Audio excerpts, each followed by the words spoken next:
What's up, ladies and gentlemen? My name is Kevin Jackwitz. This is the Kaged Review, and this is a review for WWE SmackDown, and this is for February 12th, 2019. And sorry this one is coming in so late. I was getting ready for Valentine's Day. I was doing a lot of stuff, just got caught up, so literally a week late, but that's okay. I got it. It's here. Ladies and gentlemen, we start out with Charlotte. She opens up, does a really, honestly, a pretty good promo. I really like Charlotte's promos. I think she works really good as a heel too, which is what she's predominantly being right now. Doesn't really go anywhere though. It's just a promo. And then you get Carmella, Naomi. They're a tag team now somehow for some reason. And they are taking on Sonya Deville and Mandy Rose and the Iconics in a triple threat match. And the stakes are the people who get pinned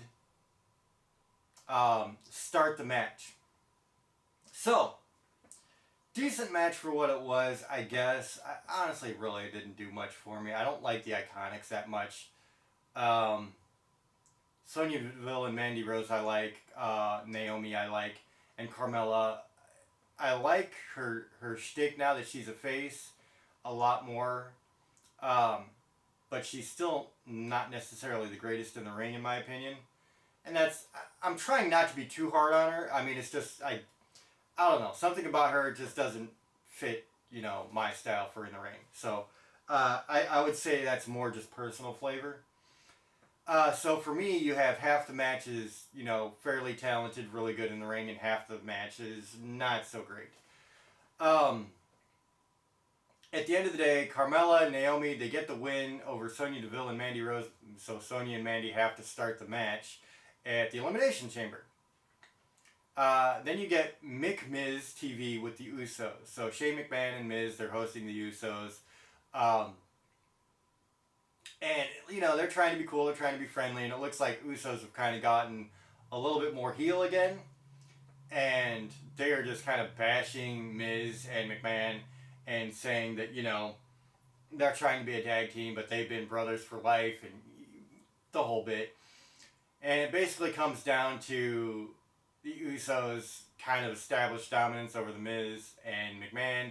And as they're leaving, they super kick Miz and McMahon, and then they walk out.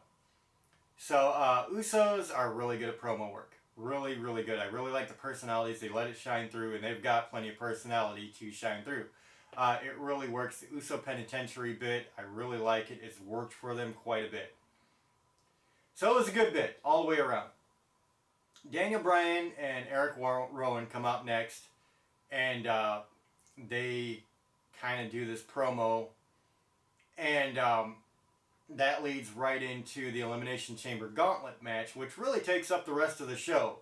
Like, you've had 1, 2, 3 bits, and now you're going into the last Gauntlet match.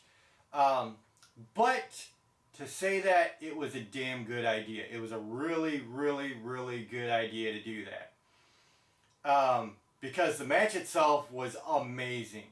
It really was. Daniel Bryan starts out with Kofi Kingston. I don't know if there was a person watching that actually thought Kofi Kingston was going to go over Daniel Bryan. They had a pretty long match. It went for like 30 minutes or something like that. And then Kofi Kingston pulls out the win on Daniel Bryan. That was great. And you're like, okay, he's tired now. He's going to lose the next match. Jeff Hardy comes out. Kofi Kingston beats Jeff Hardy. You're like, okay, he's had 2 in a row. Out comes Samoa Joe. There is no way Kofi Kingston is going to beat Samoa Joe after fighting for like 40 minutes. He beats Samoa Joe. At this point, the excitement is just building, dude. Like, holy shit. Samoa Joe then attacks Kofi Kingston after the match. Of course, he's pissed off. AJ Styles is next up. He doesn't want to fight Kofi Kingston. Kofi Kingston's hurt. He's tired as hell. So they go to commercial break. They're giving Kofi Kingston a chance to rest up a little bit. That turns into Kofi Kingston versus AJ Styles. It was still a pretty good back and forth. It looked like Kofi Kingston could beat AJ at any point in this. And then AJ Styles finally beats Kofi Kingston. Kofi Kingston was in this match for over 60 minutes. It was a damn good showing. He had a lot of great spots. He had a lot of good exchanges, a lot of good like pin turnover rounds that I thought really set a good pace with Daniel Bryan. It was just really well done. It really was. AJ Styles doesn't get his next match with Randy Orton. Randy Orton just comes out of nowhere, RKOs him, gets the win, wins the gauntlet match. The story here is not RKO at the end. The story is not who won the gauntlet match. The story is Kofi Kingston and how he shined in this gauntlet match. The story is Kofi Kingston really showing he's a main event player. And since I'm doing this late, I've already seen the Elimination Chamber. He did it again at the Elimination Chamber. And like he's showing why he is one of the underrated, if not the underrated guy in this company. Easily the most underused. So ladies and gentlemen, it was actually a really good Raw for the most part. I mean, the last over an hour was the gauntlet match. Daniel Bryan cut a good promo. The Miz Usos was a good promo. Charlotte had a good opening. The women's triple threat wasn't necessarily the biggest fan of, but it wasn't terrible either. And it had some stakes for Elimination Chambers. So, very solid night for WWE here. I'm going to give it an 8.5 out of 10. I felt very strongly about it. I really liked it. I thought they did a damn good showing. That gauntlet match really made the show, though. It really did. So, ladies and gentlemen, that's where I'm at. 8.5 out of 10. Let me know what you guys think in the comments if you agree with me. If you enjoyed this, hit the like button, subscribe, and share. My name is Kevin Jackowitz. Kaged Nation, out.